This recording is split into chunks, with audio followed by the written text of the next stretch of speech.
Good afternoon. We will be starting the meeting shortly. We're just waiting to see if any other members will be attending. So we'll just give it a few more minutes. Thank you.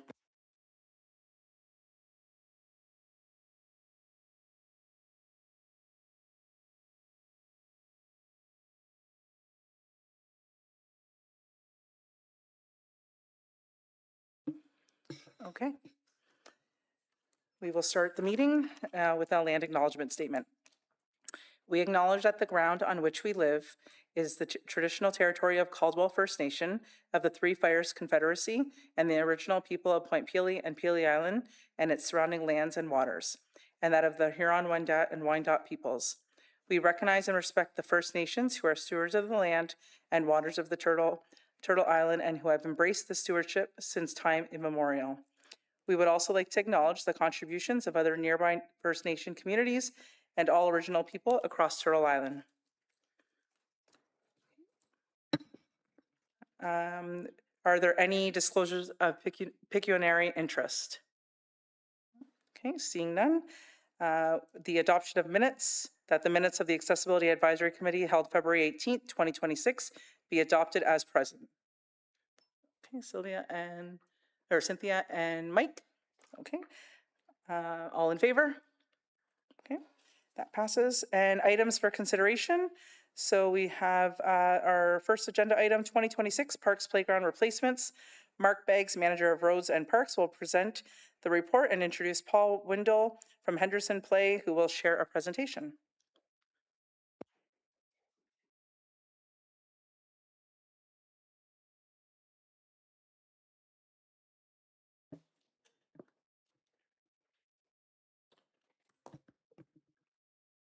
Thank you to the committee.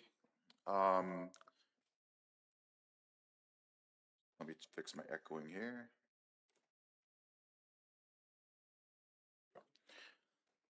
All right, the report this afternoon is regarding the 2026 annual playground replacement project that we've got going on this year. With me today, we've got Tom Bryden, who's our parks supervisor, and Paul Windle, who's our contractor representative from Henderson Playground Equipment, who were the successful winners of our RFP for the playgrounds this year. Just to kind of give some background to everyone on the committee about what we're presenting today. The annual playground projects are projects to replace existing playgrounds. This isn't increasing any playground areas in the town. We do this through an RFP process, and Paul's company, Henderson Playgrounds, was a successful candidate after review from staff review and the RFP documents. Part of the RFP process with this is Paul is given a set of criteria to design the playgrounds to and sort of stay within that box, and also a budget to stay within. So that's to say the contractors that bid the work have a lot of reign in what exact pieces they're going to pick from their catalogs. But at the end of the day, they do have to fall within our parameters. And part of our parameters are to be accessible and meet the accessibility standards of Ontario and CSA standards. And Paul's here today to go through the playgrounds with you guys. And as we go through these, there are two playgrounds. So maybe we'll let Paul go through the first one. If there's any questions about the first one, we can answer any questions, and then we can go to the second playground. I'll just share my screen as well, and I'll turn it over to Paul. Okay, thank you very much. First of all, good afternoon, everybody. As was mentioned, when the request for proposals come out, the parameters are in there that we need to work within, which would be space requirements, budget, of course, design styles, and try to be within, do all that and give you the maximum we can. When it comes to accessibility, part of the Canadian Standards Association, CSA, there's a voluntary guideline in it, which is called Annex H, which provides a common basic formula, I guess you can say, of how to design a play space for those with limited mobility. It is based on the number of elevated components that are in a play space. They'll take that amount of components, then come up with a formula, how many of those are on a what they call an accessible route.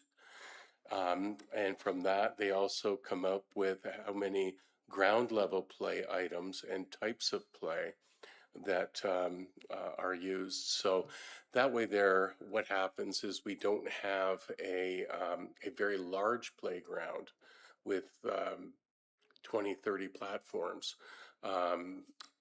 that has to go with the same numbers, like physical numbers of a smaller play structure. So they use those numbers to give us a plan on how to design. So what we have up at the moment right now is a walkthrough 3D of what we're looking at putting in at Stanton Park. So with this, the item closest to us, we have our swing set, which we were told that we needed to provide 2 belt seats, 1 baby chair, 1 inclusive chair, which is also accessible chair with a yoke that comes down, and using anti-wrap bearings. So that's exactly what's there. The junior structure, we were told to use use the tradition or elevated play. That unit there is accessible by means of a transfer station, which is that stair set that is right there. So the idea why that's kind of a funny looking set of stairs is that the concept came out of the CSA and ASTM in the United States to have something that if a child is in a wheelchair but has limited mobility and can get out of the chair, that they have an opportunity to get themselves out of the chair, transfer over to that deck, and then be able to get themselves up to that platform. The platform, the rise of the steps cannot be any more than 8 inches. We go 6 inches, so it makes it easier for those with limited mobility to access.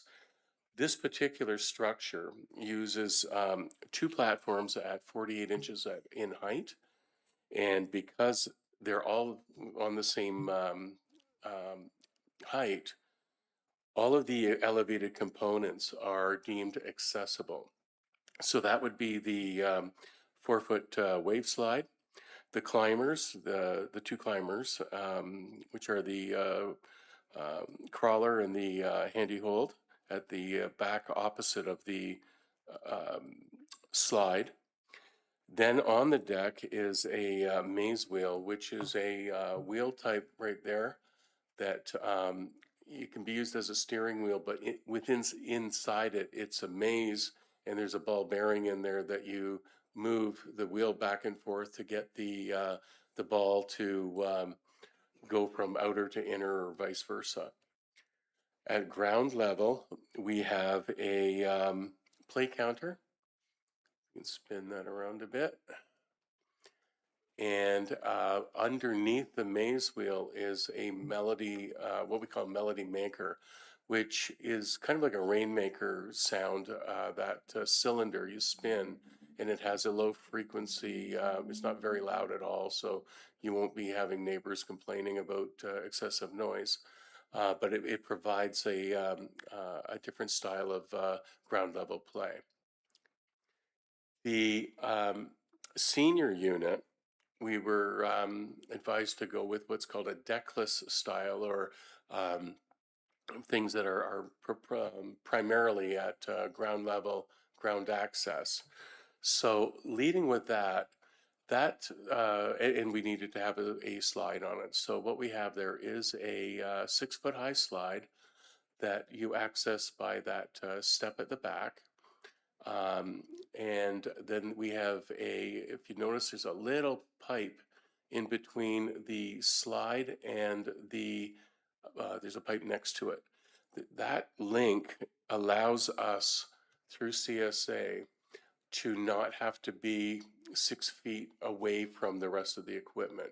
CSA requires all different pieces, if they're not interconnected, must be at least 6 feet away. So this allowed us to maximize the space and get more into the area. So from that, we have a what's called a hex link, which is a small type of climber that used for horizontal climbing. I've seen kids use that as as that crawl through it, go onto it. The little piece at that's adjacent to the slide, that's a crunch bar, which is a upper body piece which a user would grab onto and be able to curl their body weight back and forth on that. From that, we have a net weave, which is a net climber, which purposely has those larger squares in it so that if a child wants to maneuver from the one side of the net to the other side, they have that ability to weave through the netting. Next to that, there is a little pod. There's actually, you can see right there, there's two little pods there and there. They are 12 inches off the surfacing to allow a shorter user access to the overhead ladder that's there, the minor arc overhead ladder. So we are providing the upper body piece that was required. And finally, at the end, the accessible trapeze beam. If a user is in a wheelchair, and we're assuming that they have their upper body strength, can wheel under that and grab onto those and again hoist themselves up and down. When we first put that out, I was surprised at just how many grown-ups, like adults, were using that at the parks with the children that are their children may be the ambulatory ones. It's the parent that is the one that's in a wheelchair, and I found that got used quite a bit there. At the end, the reach panel is meant to be just as it sounds. You can reach to see how far you can reach, stand, jump just to see how high you can go and compete with your friends. The just adjacent to that there's a spinner right there that is set on a bit of an angle, an incline, so that it makes it easier when someone's. It's called a sit-down spinner because of the height of the handle. But I have seen some kids that, they'll just lean over and use it, and more than one child can use it if they're standing on that. And with it being on an angle, once you get going, you can use your body weight to maneuver. If you're sitting on it, again, hanging on to that, it'll swing you to the low point, and then you just use that momentum to keep going. It won't be going to the speed of something where somebody's flying off of that. It's just too small. That's a good angle right there for another feature. That transfer station that's there, you can notice that there's little orange lines on the stairs. Those are what we call high-vis risers. So if a user has visual limitations, it gives us a different, like a two-tone, a different way to recognize that there is a rise in the elevation there. And finally, that unit does have a roof on it, which was part of the requirements. What you may let's see if you can spin it a little. There we go. Just a little bit further. I just want to show the access. There we go. In the wood border, you notice that there's a little knockout That's so that a wheelchair or someone with a walker is not having to get over the wooden border, but they can walk right in.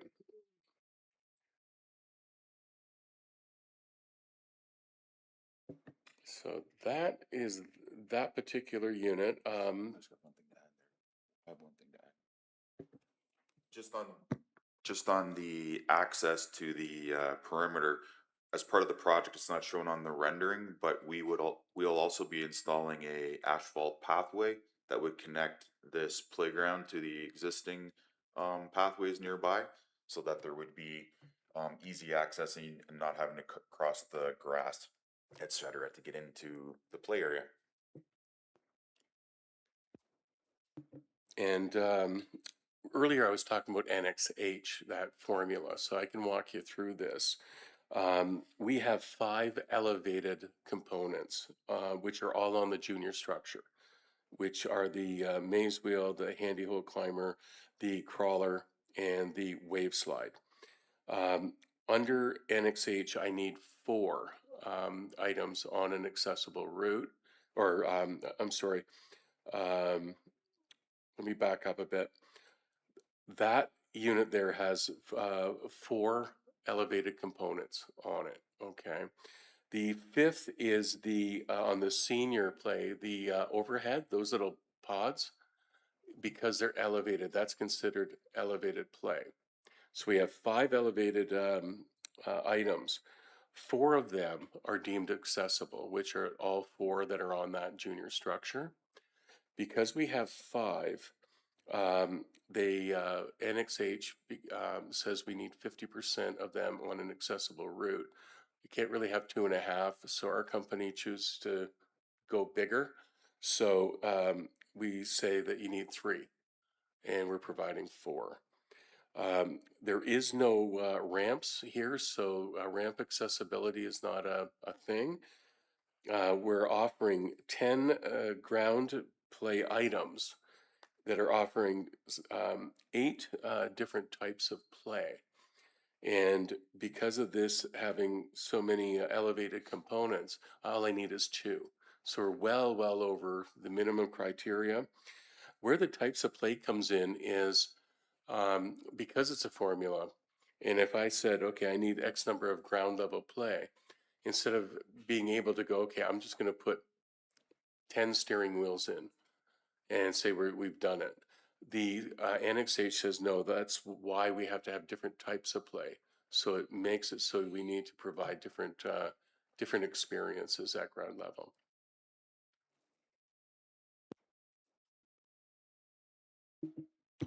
All right, thank you, Paul.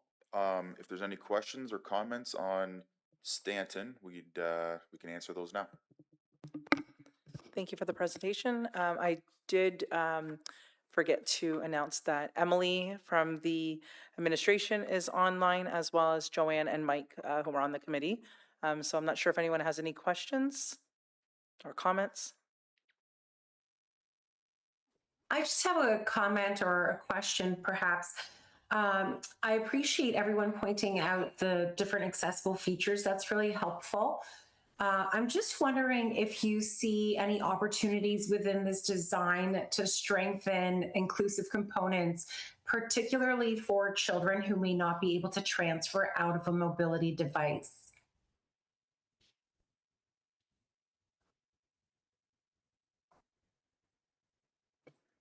Do you mind repeating your question, please, Joanne? Yeah, sorry. I was just asking whether there are any opportunities within this design to strengthen inclusive components for children who may not be able to transfer out of a mobility device. Sorry, yes. Right now, could you pull up the site plan? Yep.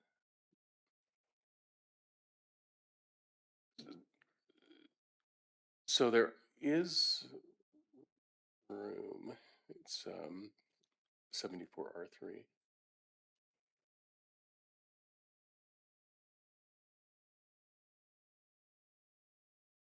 There we go. Okay. So this site plan shows the area that we were told to work within. And the dotted lines that you see around items, I have to have that for CSA compliance for surfacing. So there is some open space here that we could put some things. It would depend on what you were thinking of. Initially, what I see here is opportunities for uh, panels or a precision sort of piece where it's a I can show you on the what we're doing at Sandwich West, but it's two posts. There's a wavy pipe in between, and there's these plastic rings, so that people can use that for their motor skill at ground level play. Um, did you have something in mind what you were thinking of? And I mean, I don't necessarily know what's available, so I can't speak to anything that I have specifically in mind. I'm just looking at it from the perspective of making sure that kids of all abilities could be in that space. And again, of course, any child can be there, but can they be there meaningfully and actually feel as if it was designed for them too? Specifically, kids who are in mobility devices that they can't get themselves out of. I'm just looking at it from that lens, thinking what could they potentially actually access, and that would bring them a sense of feeling as if they're included and part of it as well. Okay, thank you. Um, that is where we're trying to put the ground level play items into the area. We do not have the area or the budget to be able to have ramped play. So if someone is in a wheelchair and leading them up onto a ramped platform to access the different play devices. So what we have here at ground level play, we have the spinner, the which gives us like obviously spinning is the type of play. The reach panel for reaching, the accessible trapeze, the crunch bar for upper body, the when you're talking about a user who cannot leave their wheelchair, climbing is moot. Um, Swinging is probably not something that they can, if they need to be in their wheelchair, will not be able to use. A play counter for social dramatic role play, the melody maker for sound. But if you're in a wheelchair and cannot leave that wheelchair, those would be the items that would be available for you. Okay, thank you. Any other questions or comments? Oh, go ahead, Mr. Biggs. Just to add another comment, I meant to mention this at the beginning. So with our Parks Master Plan, we identified there's 4 levels of parks and the playground that goes into the parks. So Stanton, for example, is listed as a parkette, which is our 4th level of park, or our smallest level of park. So typically the parkettes are, while we want to have as many inclusive things as possible, it is restricted by the budget of what we can spend on a parkette versus what we might spend on one of like a signature park, which would be something like the Valmer. So that's just something to keep in mind while we're talking about this. Stanton is our lowest level of park classification, which is parkette. And when we do go through Sandwich West, I think you'll see that it's a little bit different and does include a few other things. And but even Sandwich West is our number 2 classification of park, which would be a community park. And again, it's not our top level park to include as much we can, where basically we're spending is more money. So it's just something important to keep in mind while we're discussing this. Thank you. Are there any other questions or comments? Okay, so I'll pass it back to you to go over the Sandwich West design.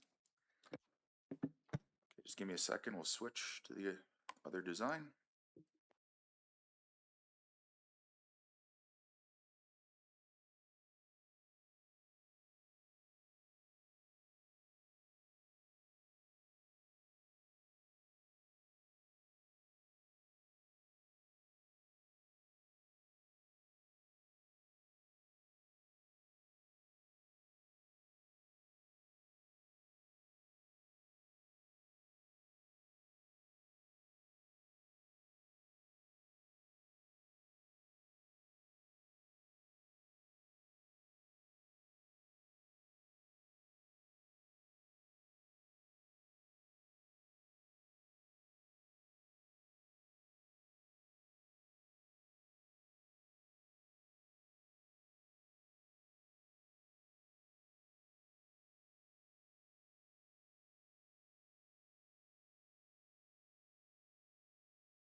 So for Sandwich West, bigger budget, bigger area, and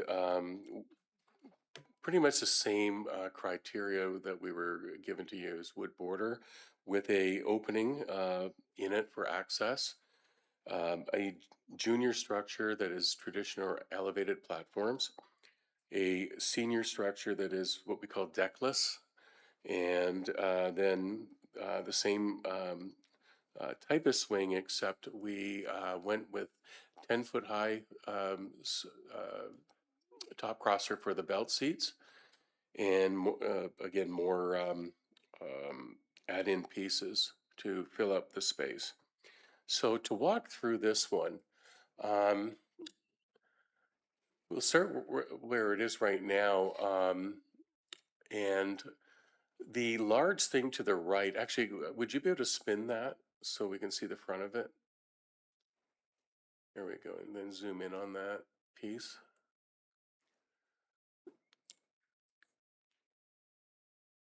So the panel at the very back.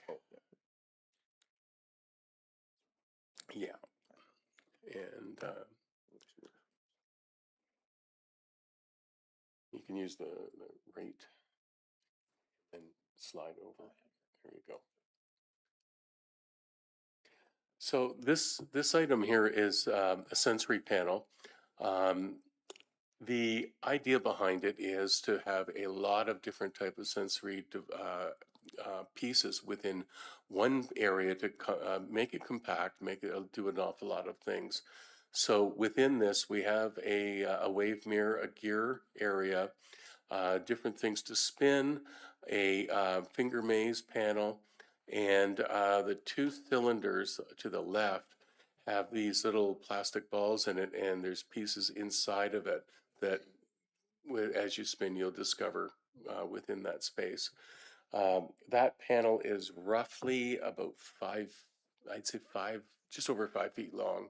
So it's a pretty substantial piece, accessible to all ages and abilities. Next to that, if you right click, yep, right there, that's that precision loop piece that I was talking about earlier. Idea behind that is to use it for motor skill, moving the pieces around, trying to get it from one side to the other. Some kids will just do it, moving it back and forth. Others will try to do it without touching the metal pipe inside, but it allows that that dexterity there. And we'll just get the periphery items first. That big metal piece right there, that is a barrel spinner. It's a standing spinner for one person can use it, but certainly many can be on that piece. It was designed,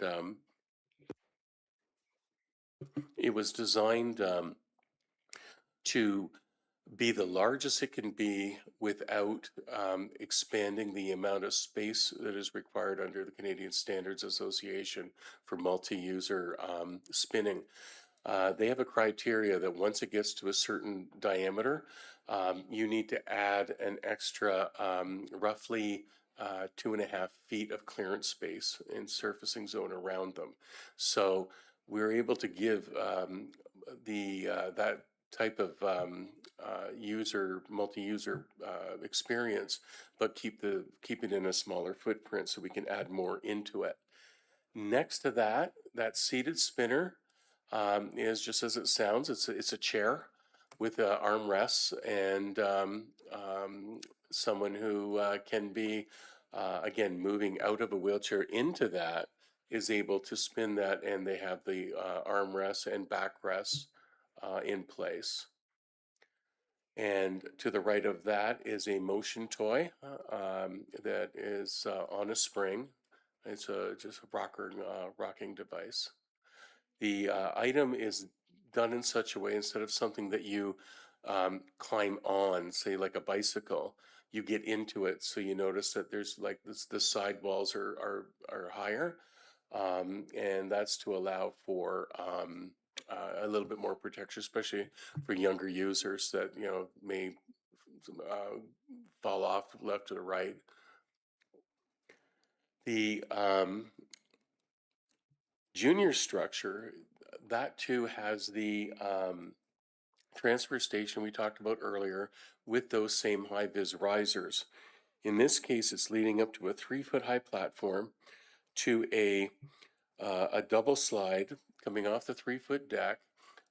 It has a very steep drop within that 3-foot space, all again within CSA. So it's not a boring slide.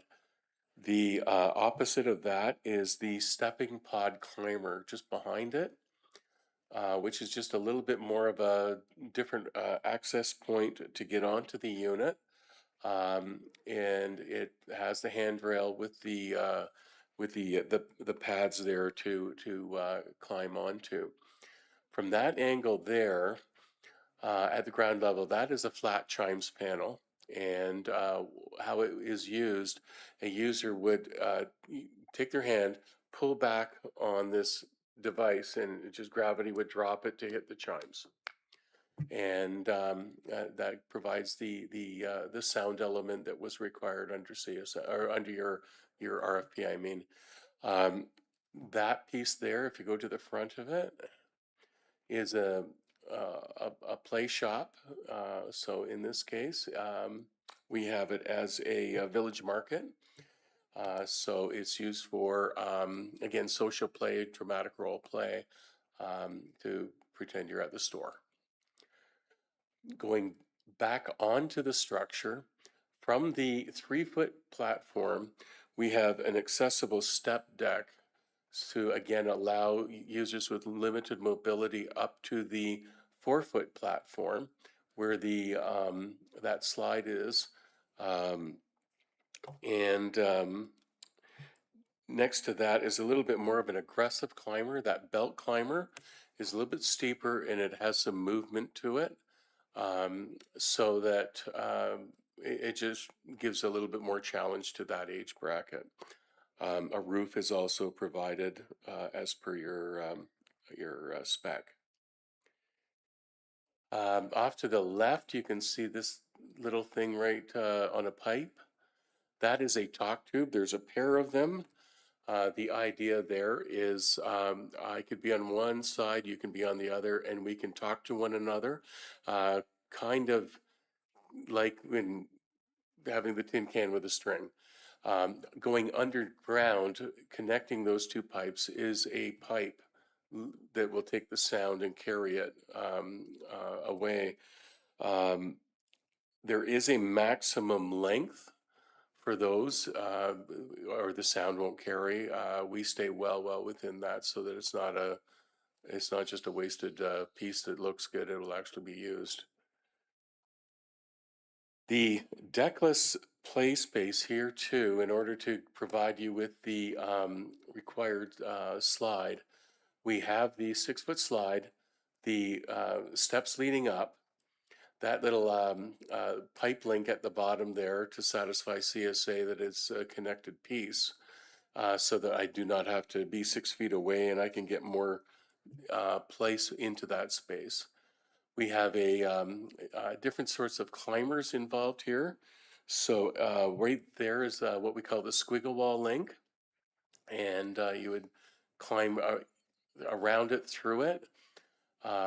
Next to that on those two pods is a pinnacle overhead. So we have an upper body station. Leading from that at the ground level, you'll see some those green discs. Those are stepping pods for balance off to the left, right there, yeah.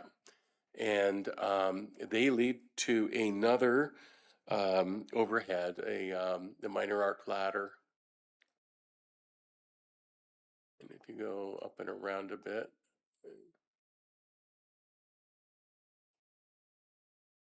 there we go. You can see right there. And so that gives us some ways, different patterns of play. So people can be going in any direction on this if they wanted to play a thing called grounders, where a user tries not to touch the surfacing, but stays on the unit and goes around as much as they can. So from those stepping stones, you can lead to that pipe that has those pods wrapping around to the right.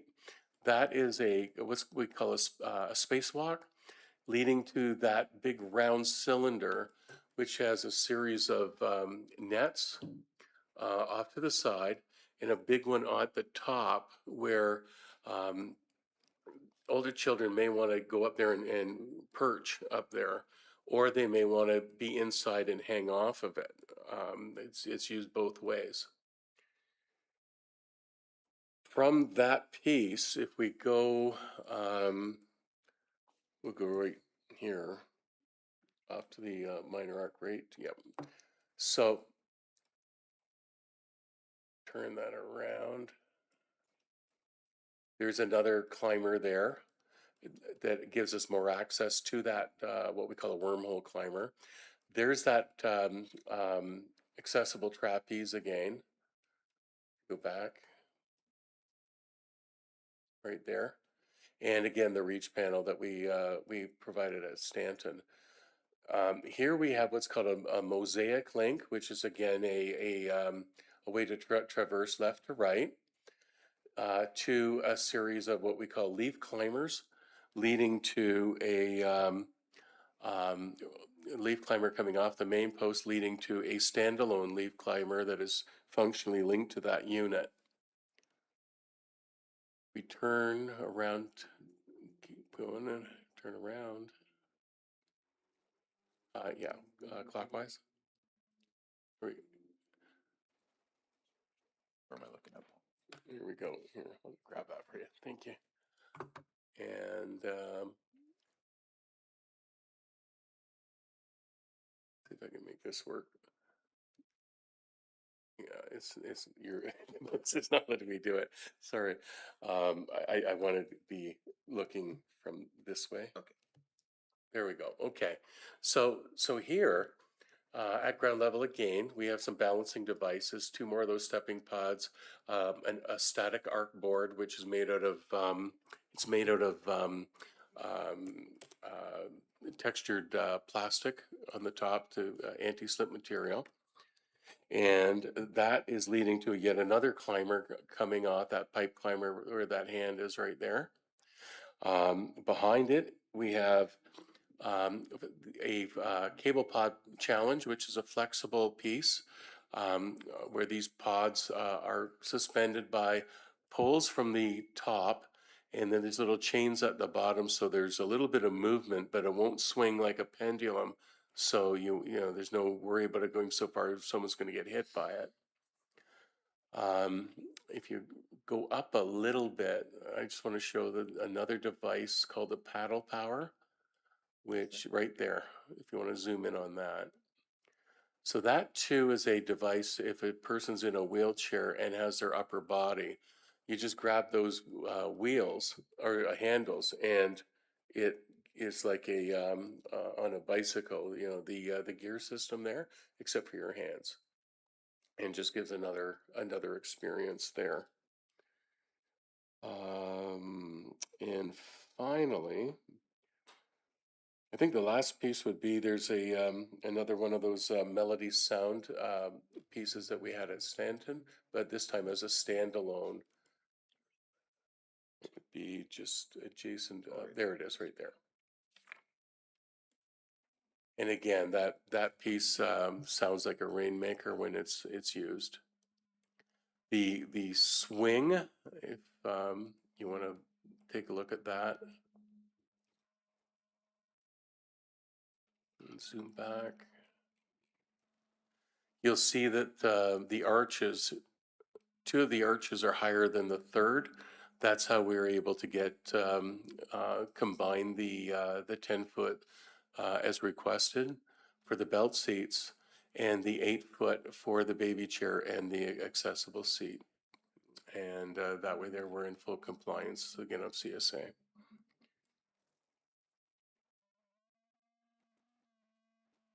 On this unit here, going through the Annex H criteria, we have 7 elevated items, 5 of which are on an accessible route. And again, they're all on that junior climber.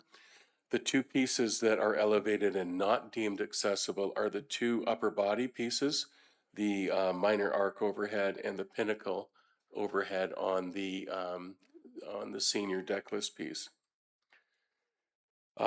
This unit here, because of just so much deckless and peripheral items, we have 25 ground play experiences offering 10 types of play. And again, we only needed 2 of each. So we're vastly over what the minimum criteria is.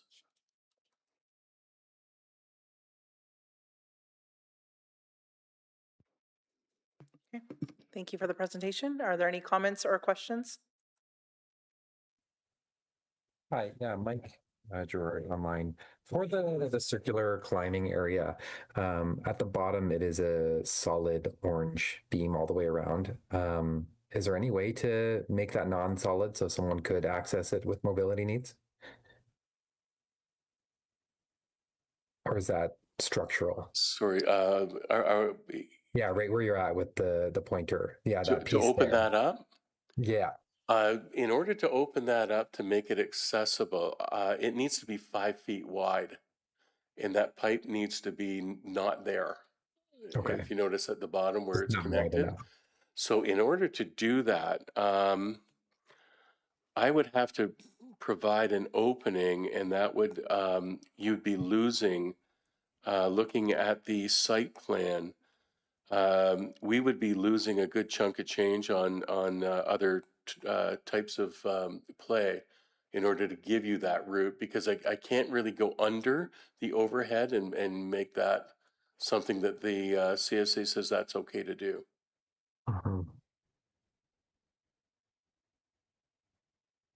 If you pull up the site plan, it might make it easier to explain that.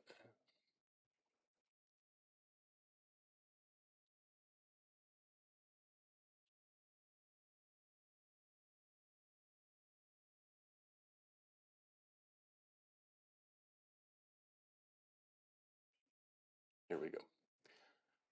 So I don't know if you can see that.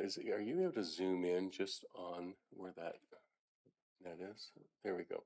So if you see here, that central net piece is completely surrounded by other play experiences.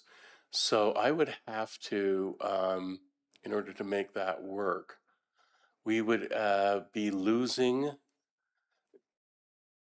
I'm going to say losing 2 of those stepping stones and the minor arc. And probably that little climber next to it, the spacewalk, altering the netting in order to give me that gap. So I don't know whether that would be wise use of the area. So I guess to answer your question, it's doable, but you're going to be losing an awful lot of pieces in order to make it happen.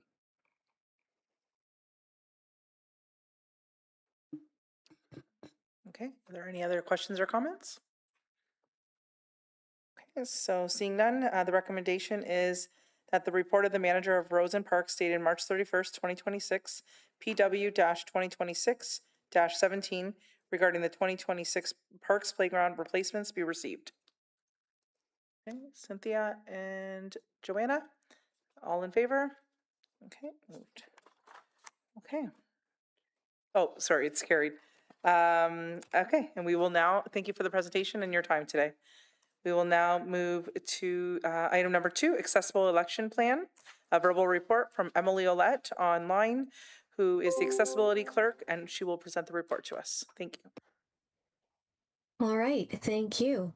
So the 2026 municipal and school board election accessibility plan has been attached as mentioned, and I'll be providing an overview.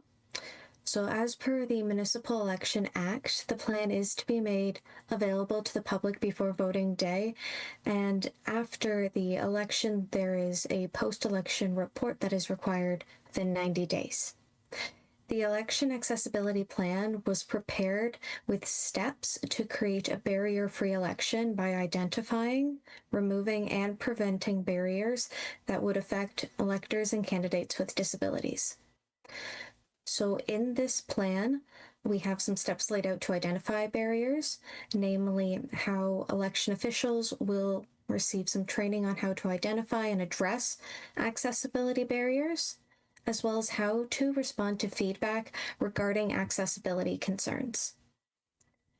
To remove barriers, the plan was informed by feedback received from the previous elections, as well as the two most recent post-election accessibility reports, so that being the municipal election of 2022 and the by-election of 2025.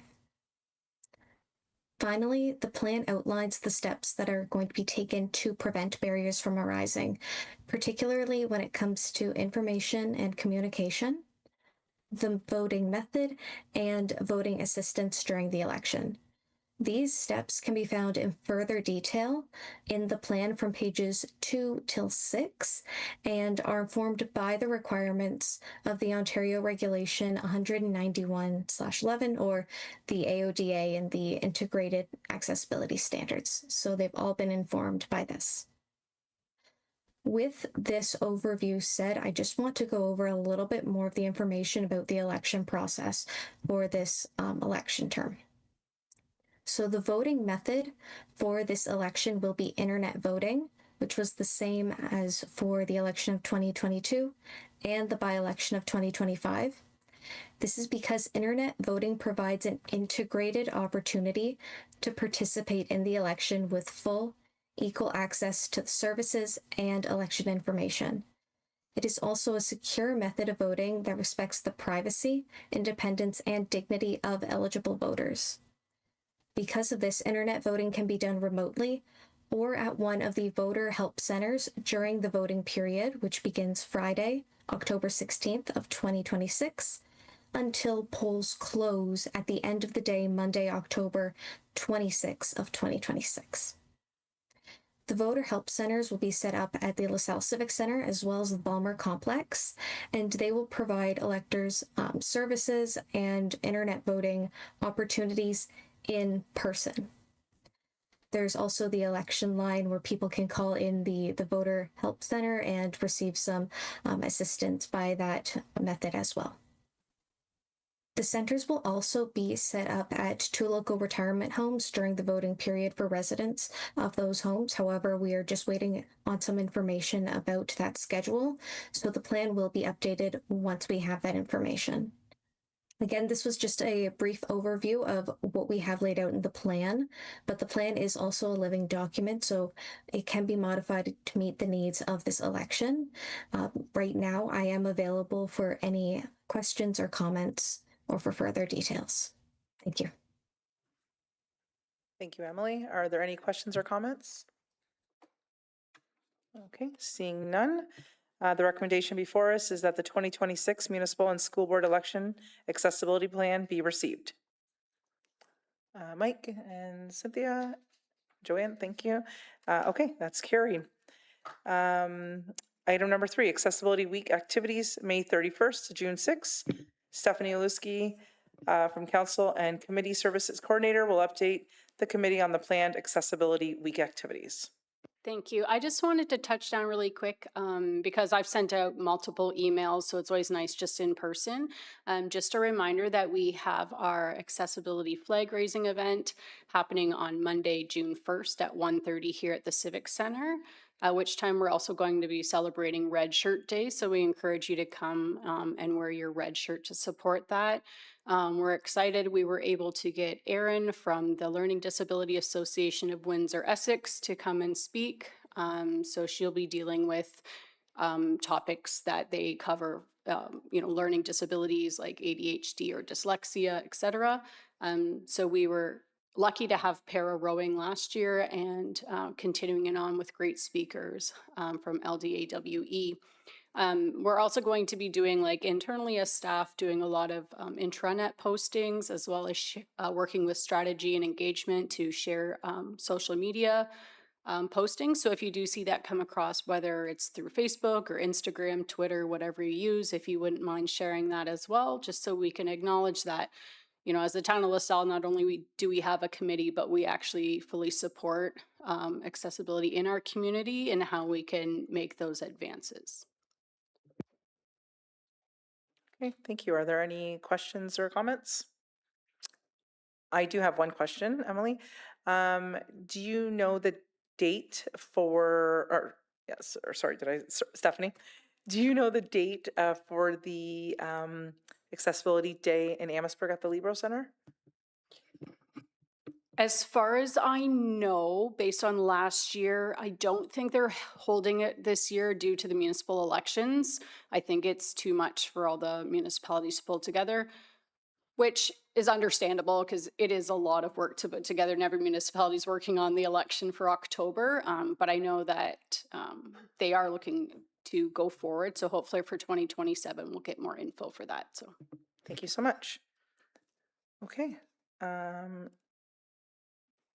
there's no recommendation. Okay. So we are going to item E. Are there any questions or statements from any of the committee members? Okay, seeing none. Our next meeting there is to be announced. We don't have a next meeting scheduled yet, and we will adjourn. Have a great day.